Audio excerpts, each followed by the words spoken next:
Welcome back. Today we are going to talk about Moondrop Stellaris.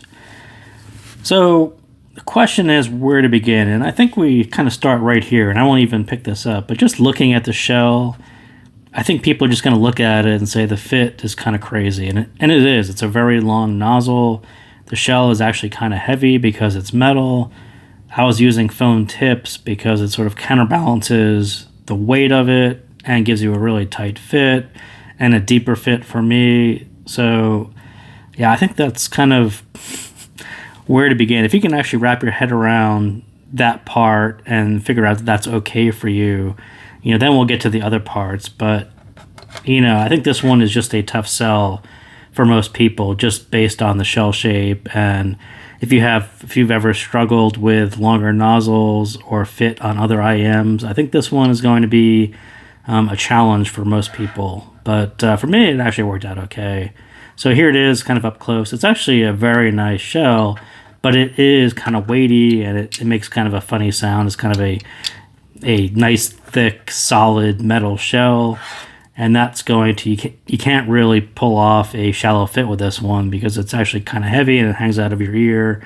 So do really, really consider that fit because it's going to be a very important part. And like I said, I do use the foam tips. Those are the only tips I used on this set. They actually work out quite well for me because a deep fit is, with a bright set, a deep fit like this is about the only way you're going to get it somewhat reasonable. A shallow fit is just going to be an even brighter sound, and that is somewhere you don't want to go with Stellaris. So the cable itself it's kind of okay. I actually used a balanced cable, so I didn't really use this cable. But as far as the blue and gold matching theme, I think they actually pulled that off quite well. It's quite nice. This is the box. You get a case. You get this soft ears, clear tips, which are actually quite nice as well. So that's in the box, outer box, and so let's kind of jump into it. So kind of right off the bat, and probably the most important part of the whole sheet, who should buy Stellaris? People who are going to EQ. You basically have to be a planar fanboy who is going to EQ to get anywhere with Stellaris. And I'm not kidding, and I'm not kind of taking that as a joke. I wouldn't want to have anyone purchase this who isn't going to EQ. If you think you're going to get away with foam tips, changing the cable, deep fit, it's not that type of set. It's not borderline, just over the fence, bright. This one is way too bright for any of those really small changes. This one is really going to take EQ, basically retune it to get this one into something reasonable. So again, if you're not going to EQ it, I would probably wait for the next Moondrop planar. And like I would say to KZ, tuning matters a lot, and this was really a misstep by Moondrop. The tuning is really, really off, really bright, really unnatural. I mean, I kind of understand maybe they really wanted to push detail, or I don't know. I'm not sure what the goal was, but the tuning is really off. It sounds kind of peaky bright, like a pointy star. Foam tips kind of get the fit right, a deeper fit, a little less peaky. Volume will go, kind of halfway there, but really EQ are your friends here. And like I said, the fit is just kind of super iffy. So as far as EQ, I did use TimmyV's from Giz Audio. That Target was a really great starting point, and we'll kind of take a look at what the graph looks like. So tuning wise, when I say Moondrop had a kind of misstep in tuning, and a lot of it is right there in that 2K. That's almost I think a 13 dB, 12 or 13 dB rise right at 2K. So it rises really early and it rises really steeply. Anything that hits that point is super in your face. The bass was, so if we look at the blue is actually the very stock tuning of it. So the bass actually isn't too bad, but this is super bright. So no matter what happens here, all you're really hearing is super bright, in your face instruments.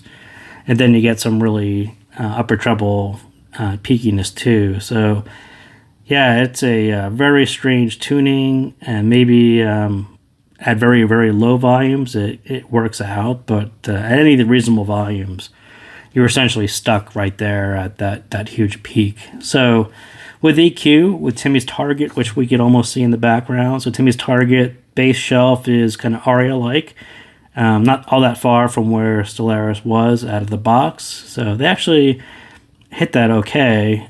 Mids are kind of fine, and as I said, this rises way too early. So when we EQ it to TimmyV Target, and TimmyV Target has a peak right there at about 3.5, so that gives you a super gentle rise from your mids right into that pin of gain area. 3.5 I think was Monarch. A very, very easygoing, very balanced way to do the treble. A lot of sets don't really hit 3.5. They'll kind of go back off into 3 or 2.5. But if you're going to go EQ it, I think 3.5 actually works for me as well. So, yeah, it's actually a very nice target for planers. And if you actually looked at enough planers, you'll see that they tend to follow, they may peak earlier, but they follow that same treble downslope. Timeless or S12 is a little iffy, but Timeless very much looks like that target as well. So on the surface, matching a planar, auto EQing a planar to target didn't sound like it was going to work out, but when I tried it, I think it works out quite well. And if you watched his video on it, he kind of talked about that as well. So the only change that I did as sort of an alternate from what he talked about was the bass. So this one actually has a bass shelf, a low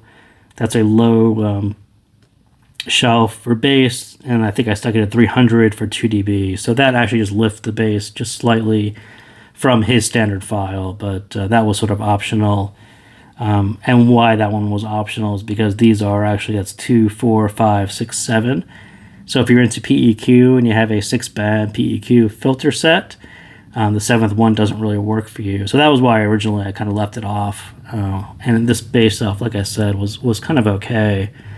But if you have a 10-band filter, or you're going to actually export this to Wavelet, then there's an optional version of it for you with just a slightly elevated bass boost. This is not nearly as bright as it is out of the box, but it's still up there. It sort of has that same character. So adding a little bass there doesn't really do too much for you as far as messing up your mids all that much, because there's a ton of treble there anyway.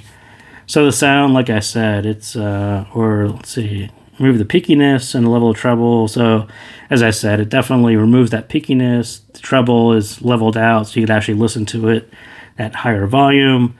And like I said, the alternate for more genres, you could actually swap out that 12K drop for that 300 hertz bass shelf, and that will give you a little meteor mid bass for pop and rock. So sound wise, this one is bright. I don't know how else to describe it. It's just bright. So much detail on some less peaky tracks. If you actually have tracks that don't hit that 2K peak all that hard, you actually do hear quite a bit of detail. Anything that hits that 2K is just kind of smashed in your face. But it's really quite far from natural. There's not too much, even if you pick the right track, it just doesn't really sound anywhere near natural. So bass-wise, it's really odd for a planar not to have bass as the co-star. Planar bass is actually something I really like. It's something I seek out on planar sets. And this one, it's just so bright, it's just very hard to get a sense of the bass. It's actually pretty good, but the way they tuned it, it's just way too bright to actually hear a whole lot of bass, but it's there. And like I said, if you EQ it to hit rock and pop, you just EQ it just a little bit and you can put a bump in, and then you actually hear it.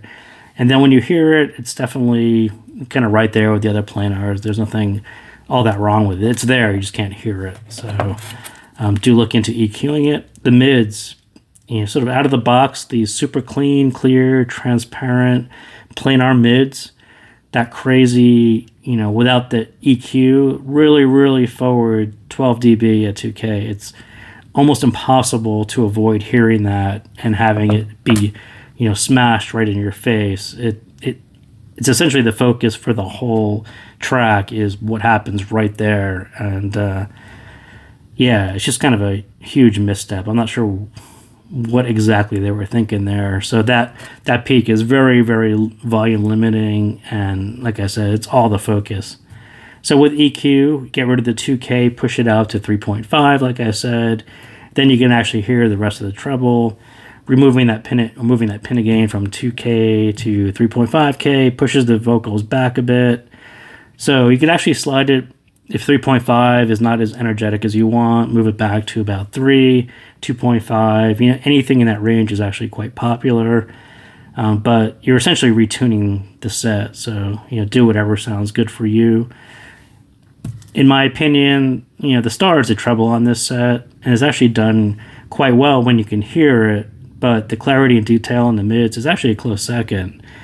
If you can get rid of that 2K peak and actually hear what's there, and I've said this before on planar sets, if you EQ them to your preferences, the driver tends to deliver on what was promised, but usually the tuning on a set like this is just getting in the way of hearing what should be there. That's exactly what happens on Stellaris. So, as I said, you are retuning this set, so tune it to your preferences.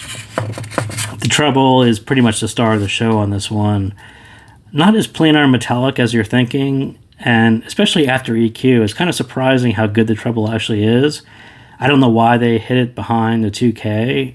It makes no sense to me, but that's what they did. But when you actually push that out of the way and hear what the rest of the upper treble is doing, tons and tons of detail, and not nearly as metallic. It's quite full, and there's some richness to it. It's actually done quite well. I'm not really sure how they did it. If it's the shell, the length of the shell, that's why the shell shape is so awkward, or it's the extra dampening material that they used around the driver. They did something different, and it actually sounds quite good, and it's actually kind of up there with the rest of the planar trebles. If it's not at the top, it's actually really, really close. It's just that they sort of botched the tuning on it, so no one's actually going to hear it unless you EQ it. But most of the planars have that fuzziness. There's a tizziness around the treble, and Moondrop did something different where you get really, really clear, precise note definition.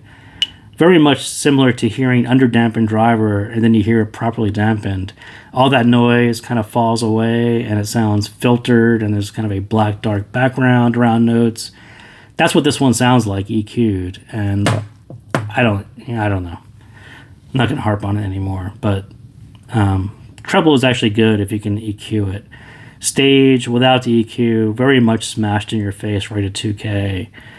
Can't avoid it. That's what it sounds like. You can turn EQ on and off and get a sense for really what a tuning that is really smashed right in your face sounds like. That's what this one gives you a great sense of that. But push it back, bring balance to the signature, and the stage really opens up with all that upper treble. All those upper treble things, if you key on that for a stage, the size of your stage, this one is actually quite big. It's got a ton of height, lots of height, nice imaging around the space, but you definitely need to bring everything in balance with EQ to get anywhere close to that. So that is what I got on Stellaris. Again, if you're not into EQ, I would wait for the next one. So thank you guys for tuning in, and we'll see you next time.